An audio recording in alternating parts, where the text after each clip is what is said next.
long. Welcome back, everyone, to OpenLine. We are talking on the night before Halloween about paranormal activity, ghosts, paranormal investigators. We have people here from Military Veterans Paranormal, and you brought some of your gear. So somebody calls you to go investigate a location. This is what you would bring. Kind of give us a show and tell. What are we talking about here? Right off the bat, no. This is for when we start our investigation. This is just a fraction of what we have. In the military, in the Army, we call this vest our LBV, our load-bearing vest. And we keep our radios on there. This is a police-issued body cam that was donated to our organization. We have a couple of them. And what it allows us to do is if all lights fail, we can see 30 to 50 feet pitch black. And so it also records everything and documents it so that whatever is captured on this camera cannot be altered. That's important for us. We usually keep a handheld audio device, also flashlights. This right here, this is a Tascam DR40. It is a very highly sensitive audio recorder. Right. And you can hear a gnat fart with this. It is that sensitive. So it's in the other room. Yeah, it's in the other room. Yeah, wow. It's different from this. And the reason why we have different types of audio devices is so that we can compare them. Okay. This one has 4 channels. And what we do is when we put it through our software, we separate the different channels and we look at the waves to see where they are. This, of course, is a Canon handheld camera, Canon XA25. It does have the ability, has built-in infrared, so you can actually see in no light, preferably low light. We use this for accountability, like we were talking about. If we catch a holy grail, great. Standard GoPro here. Right. Strap that maybe to your chest. We do. That's exactly what that's for. It's another point of view. And one thing that you will see on TV, it's an EM meter, much like a Mel meter. It reads the electromagnetic field, and we only use it for baseline. A lot of TV shows you'll see them go, whoa, step up to it, make the EM level rise, make the EM level. Let it blink, in other words, you know. And that's like that Geiger counter or something. They're walking around and the noise is going and they're like, oh boy, there's something over here. Yeah, this reads, you know, this is for, and it can tell you where currents are and things like that. So they're walking up next to something like this or something like this, and then all of a sudden they're, you know, mesmerized because, oh my gosh, a light's going off. And that's where, like, I'm just, my mind is just exploding. All right, I want to get in another call. Let's go to Amanda. Hello, Amanda. Are you there, Amanda? Yes, I'm here. Go right ahead. What's on your mind?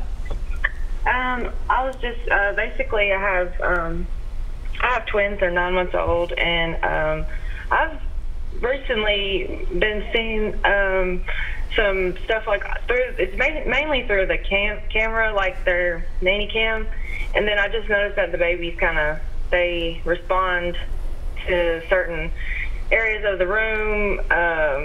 At certain times, different times of the day, it's mainly at nighttime. And I myself, I kind of feel like I've seen a couple of things, but then I'll tell myself I did not just see that.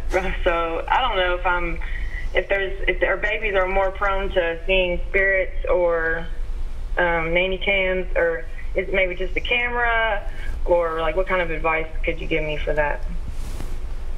To start off, look at external factors. Are there lights? Are the nanny cams facing the window? Could it be car lights going by? Because if it's happening at the same time every night, it very well could be somebody that's on their way home every night. Even the light on the nanny cam. Even the light on the nanny cam could be going out. But you said that they're interacting with them. That's pretty interesting. I would definitely keep a log of it. You're not crazy. Let's start with there. You're not losing your mind. You're not crazy. Do some people believe that, you know, younger children, especially infants, because they're so innocent, that they are more in tune and they can see these things? Yes. Does that necessarily mean that your babies are talking and interacting with ghosts? Not necessarily. If there's something by that nanny cam that they like, they could be, you know, playing around with that.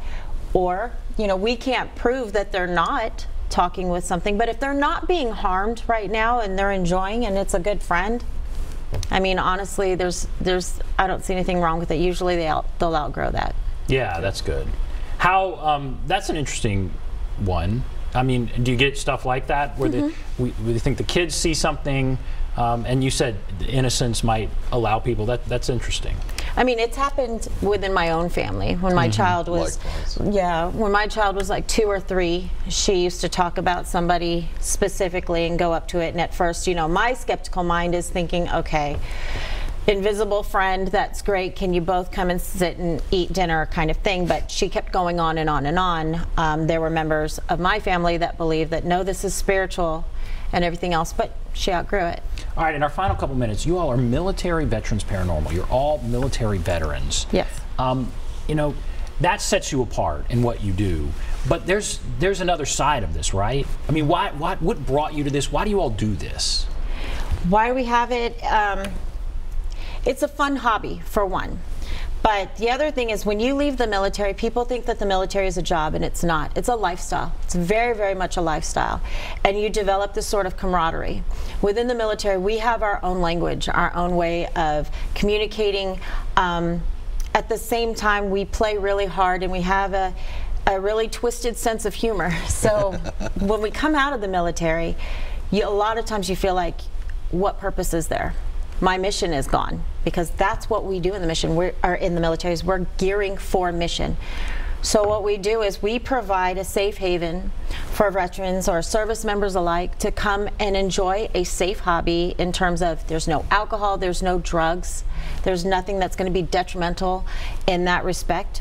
Utilize the skills that they learned in the military, our tactics, our techniques, our procedures, our hand and arm signals.